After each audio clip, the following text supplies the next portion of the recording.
রোগীদের জন্য বড় ধাক্কা। ক্যান্সারের ওষুধের দাম বাড়ানোর অনুমোদন কেন্দ্রের। একদিকে সরবরাহ সংকট, অন্যদিকে সম্ভাব্য মূল্য বৃদ্ধি। দুইয়ের চাপে পড়তে পারেন হাজার হাজার ক্যান্সার রোগী। তাহলে কি সত্যিই ফের সংকটে পড়তে চলেছে মধ্যবিত্ত?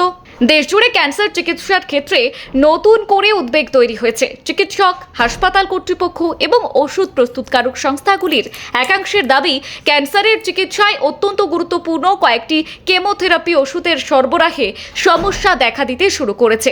বিশেষ করে সিসপ্ল্যাটিন এবং কার্বোপ্ল্যাটিন এর মতো বহুল ব্যবহৃত ওষুধের যোগান ব্যাহত হওয়ার আশঙ্কা তৈরি হয়েছে, যা ভবিষ্যতে হাজার হাজার রোগীর চিকিৎসার ওপর প্রভাব ফেলতে পারে।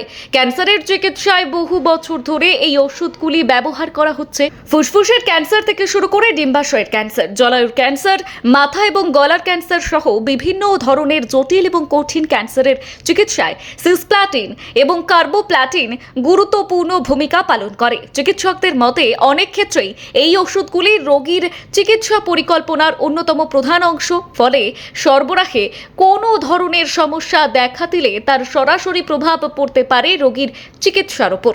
শিল্পমহলের দাবি, এই সংকটের মূল কারণ আন্তর্জাতিক বাজারে প্ল্যাটিনামের অস্বাভাবিক মূল্য বৃদ্ধি। সিসপ্ল্যাটিন, কার্বোপ্ল্যাটিন এবং অ্যাক্সালিপ্ল্যাটিনের মতো ক্যান্সার ওষুধ তৈরিতে প্ল্যাটিনাম একটি অত্যন্ত গুরুত্বপূর্ণ উপাদান। গত এক বছরে আন্তর্জাতিক বাজারে এই ধাতুর দাম উল্লেখযোগ্য হারে বেড়েছে।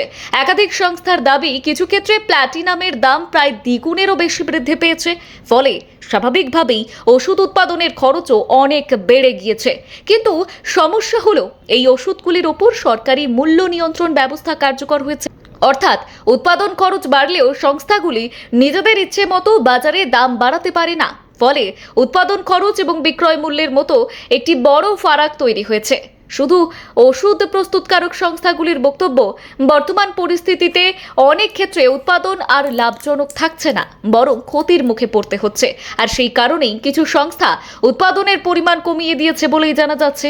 আবার কয়েকটি সংস্থা সাময়িকভাবে উৎপাদন স্থগিত রেখেছে বলেই শিল্প মহলের দাবি। আর এর প্রভাবে ইতিমধ্যেই বিভিন্ন হাসপাতাল এবং ওষুধ সরবরাহ ব্যবস্থায় পড়তে শুরু করেছে। অনেক জায়গায় আগের তুলনায় সরবরাহ কমে যাওয়ায় অভিযোগ উঠছে।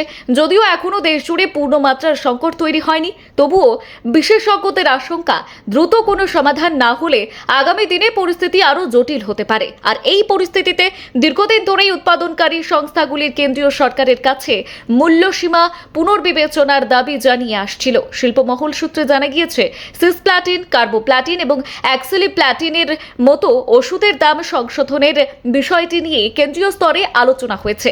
মূল্য বৃদ্ধির প্রস্তাব নিয়ে ইতিবাচক মনোভাবও দেখানো হয়েছে বলেই খবর। তবে এই সিদ্ধান্তের সঙ্গে আরেকটি গুরুত্বপূর্ণ বিষয় জড়িয়ে রয়েছে।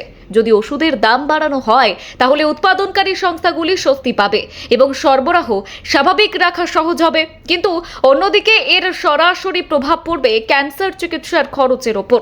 ফলে রোগী এবং তাদের পরিবারের আর্থিক চাপও বাড়তে পারে। ব্যুরো রিপোর্ট, কলসি বার্তা।